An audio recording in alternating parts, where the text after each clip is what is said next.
আসসালামু আলাইকুম ওয়া রাহমাতুল্লাহি ওয়া বারাকাতুহু।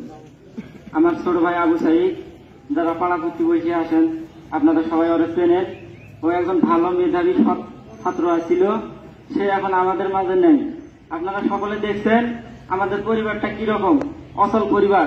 সেই পরিবার থেকে আমিও মেধাবী ছাত্র ছিলাম। আমার স্যার আজহার স্যার বলে গেল যে আবু হোসেনও ভালো বৃত্তি পাইছিল আমার প্রাইমারি থেকে, কিন্তু আমি পরিবারের অভাবনাটনের কারণে আমি লেখাপড়া করতে পারি নাই। আমার ছোট ভাইয়ের খুব ইচ্ছা ছিল, সে নিজের ইচ্ছায় সে লেখাপড়া চালাই গেছে। আমাদের মতো ফ্যামিলি থেকে রোকেয়া ভার্সিটির মতো ইউনিভার্সিটিতে লেখাপড়া করা আমাদের কাছে অনেকটা দুঃসাধ্য ব্যাপার।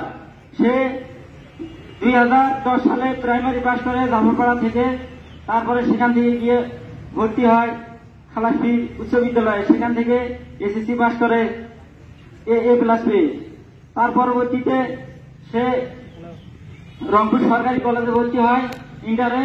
সেখানেও ভালো রেজাল্ট করার পর ইন্টারে পাস করার পর তারপর তার সংগ্রামী জীবন শুরু হয়। তার আগেও অনেক সংগ্রাম করছে। বাবা অর্থনৈতিকভাবে অসচ্ছল হওয়ার কারণে ওর লেখাপড়ার খরচ ঠিক মতো দিতে পারে নাই। সে টিউশনই করে নিজের লেখাপড়ার খরচ চালাইছে। তারপরে যখন ইউনিভার্সিটিতে ভর্তি হয় প্রথম বছর, নিজের চেষ্টায় বিভিন্ন জায়গায় পরীক্ষা দেয়, কিন্তু সে ব্যর্থ হয়। ব্যর্থ হওয়ার পর আমি কই, ভাই তুই এখন কি করবি, গ্যাপ দিবি না ন্যাশনালে ভর্তি হবি? কয় কি না ভাই আমি আরেকবার চেষ্টা করি দেখো। তারপরে চেষ্টা করে পরে পাস পাইলো, রোকেয়াতে পাইছে এবং ইয়াতে পাইছে, ওই আরেক জায়গায় পাইছিল, ওটা আমার মনে নেই সঠিক। তারপরে কইলাম হোক, বাড়ির কাছে আছে রোকেয়া, ওখানেই ভর্তি হোক। তারপরে টিউশনি করে লেখাপড়া চালাইয়া এবার তার ফাইনাল পরীক্ষা দিছে। পরে জিজ্ঞেস করছিলাম রেজাল্ট কিরকম হয়েছে তোর? কয় যে ভাই আমার ডিপার্টমেন্টে আমার রেজাল্ট আছে 2 নম্বরে, আমার তো একটা মেয়ে বেশি আছে। এবার ফাইনাল পরীক্ষাটা দিচ্ছি, রেজাল্টটা বের হলে ফাইনাল রেজাল্টটা চলে আসবে। সে একজন গরিব সব মেধাবী ছাত্র আসছিল অন্যায় প্রতিবাদকারী।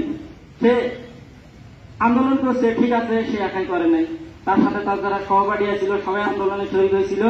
কিন্তু আমার ভাইরে নির্মমভাবে হত্যা করা হয়েছে আমার ভাইরে।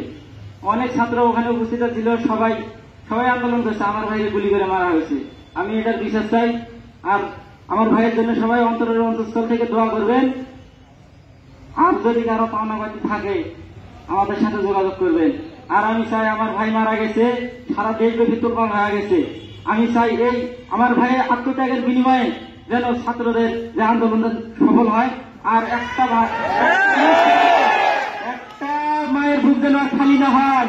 আমার আদরের ছোট ভাই, আমার